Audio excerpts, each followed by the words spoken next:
Assalamualaikum warahmatullahi wabarakatuh.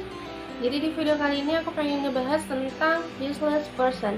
Kenapa aku pengen ngebahas ini? Karena saat ini aku lagi ngerasa nggak baik-baik aja. Karena aku baru aja nerima hukuman akibat keteledoran aku atau kelalaian aku waktu aku lagi kerja.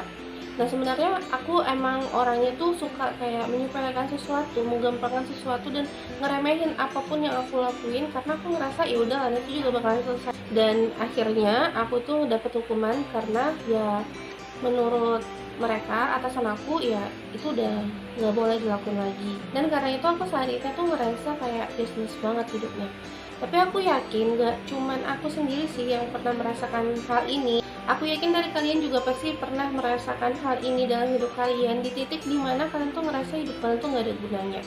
Nah tapi sebelum ke videonya, aku pengen disclaimer dulu bahwasannya aku itu bukan orang yang expert di bidang kejiwaan manusia atau psikologis manusia ya. Aku itu orang awam yang waktu aku bikin video, dan itu tuh berdasarkan apa yang aku alami, aku rasain, terus aku baca dan aku pahami.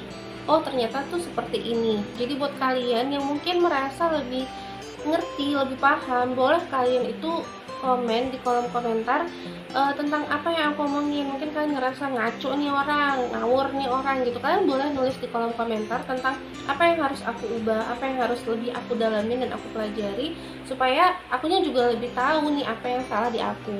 Karena buat aku pribadi, video yang aku buat itu adalah media pembelajaran juga buat aku supaya lebih berkembang dan lebih baik aja ke depannya gitu, oke? Nah, useless person itu apa sih? Istilah useless person itu adalah untuk orang yang lagi berada pada fase dimana dia ngerasa hidupnya tuh nggak ada gunanya. Kayak apapun yang dia lakukan itu bakal mempersulit kehidupan orang lain, merugikan orang lain, menyakiti orang lain, mengecewakan orang lain. Pokoknya apapun yang dia perbuat itu berdampak buruk pada kehidupan orang lain, entah itu fatal atau enggak, tapi intinya apapun yang dia lakuin itu nggak ada gunanya sama sekali untuk diri dia sendiri, bahkan untuk orang lain. Dan pada ujungnya yang bikin parah itu adalah orang yang merasa kalau hidupnya itu nggak ada gunanya itu bisa berujung pada kematian. Karena apa? Dia berpikir kayak gimana cara untuk mengakhiri hidupnya dengan cara bunuh diri. Nah dari sini tuh aku narik kesimpulan bahwasannya orang yang lagi berada pada fase ini berada pada 3 tingkatan. Dan di sini aku ngejelasin dari tingkat terendah dulu.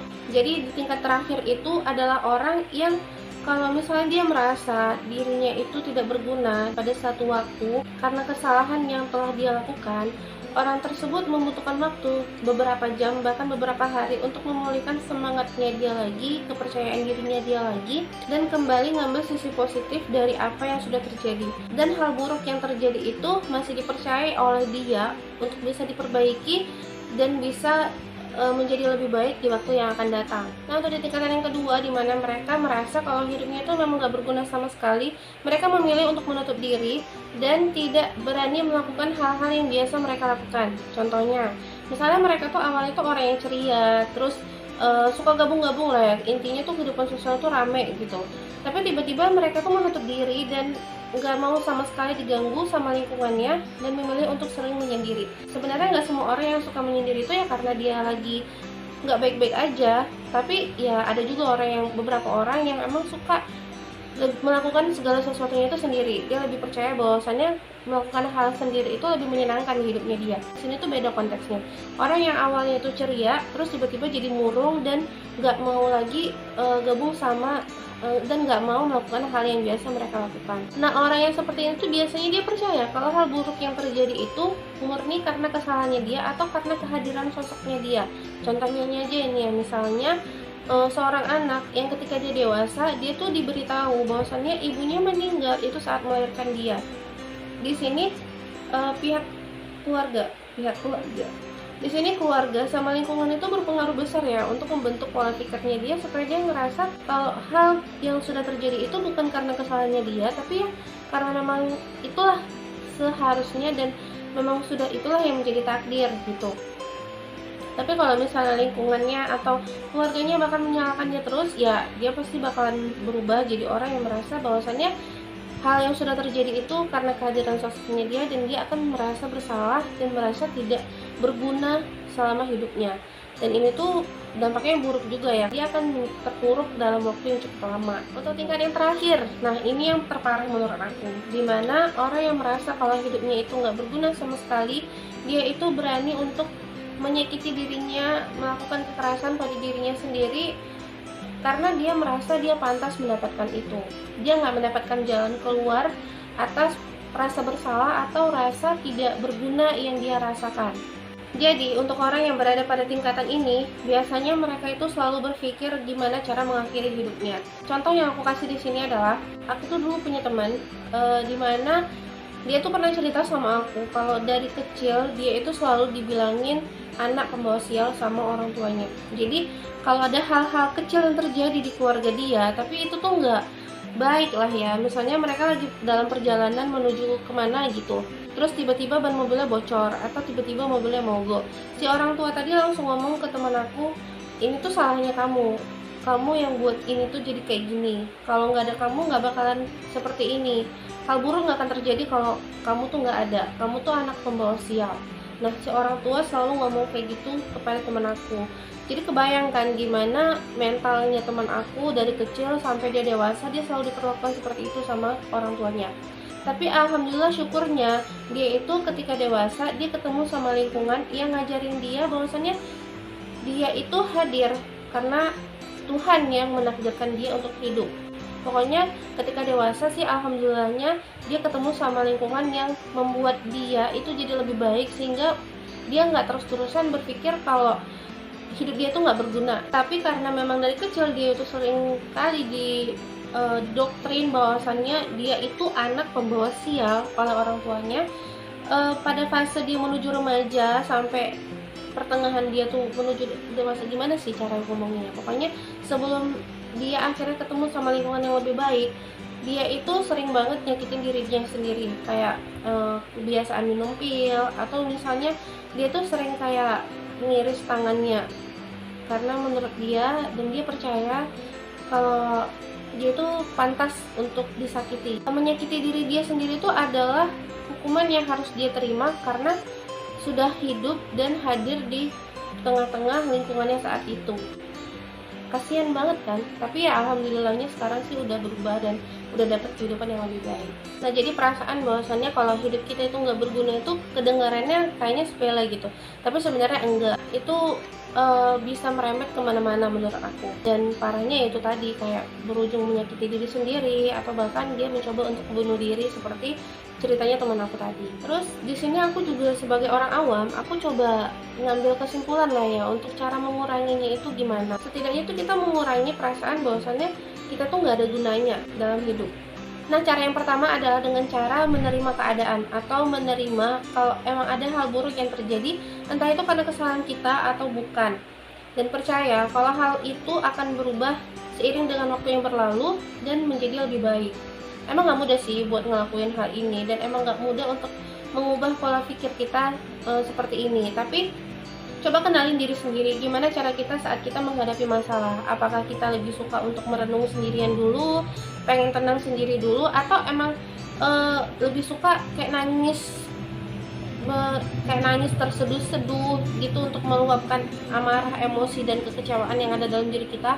Atau kita emang lebih suka ya pura-pura nggak ada masalah, terus ya udah nongkrong aja bareng-bareng sama teman-teman. Yang pokoknya intinya kita yang lebih tahu gimana caranya supaya kita tuh merasa lebih baik ketika kita menghadapi satu masalah, entah masalahnya besar atau enggak. Tapi coba nikmatin aja dulu, nikmatin proses sulitnya itu, nikmatin perasaan bahwasannya ada hal yang udah terjadi di diri kita yang ngebuat kita tuh merasa nggak nyaman, entah itu membutuhkan waktu yang hanya sebentar atau tidak. Tapi nikmatin aja dulu prosesnya, nikmatin aja dulu keadaan yang udah terjadi, tapi sambil dipikirin gimana caranya untuk memperbaiki apa yang sudah terjadi. Nah, menurut aku seperti itu. Nah, cara yang kedua itu adalah dengan sharing, dimana kamu itu coba ceritain apa yang sedang kamu hadapi, keadaan sulit yang sedang kamu rasakan, itu kamu ceritain ke orang-orang terdekat. yang dimana kamu itu merasa kalau mereka itu adalah orang yang akan memahami kamu dan akan memberikan advice yang positif untuk membangkitkan kepercayaan diri kamu lagi. Itu bisa keluarga, sahabat, atau pasangan kamu. Intinya orang yang kamu percaya dia itu akan memahami apa yang kamu rasakan. Tapi di sini kamu jangan berharap kalau orang itu akan selalu mensupport apapun yang kamu lakukan. Artinya tuh gini ya, kita tuh biasa kalau misalnya curhat sama orang, kita berharapnya kita akan selalu didukungkan. Apapun yang kita lakukan itu kita berharap kayak ditenangin dengan cara yang baik dan tidak disalahkan atas apa yang kita lakukan. Nah, itu tuh nggak boleh. Justru kita itu harus siap kalau seandainya responnya dari mereka itu adalah ikut menyalahkan perbuatan kita, atau mereka ikutan kecewa atau marah dengan apa yang kita lakukan, karena itu berarti mereka menunjukkan kepedulian yang mereka itu terhadap kamu.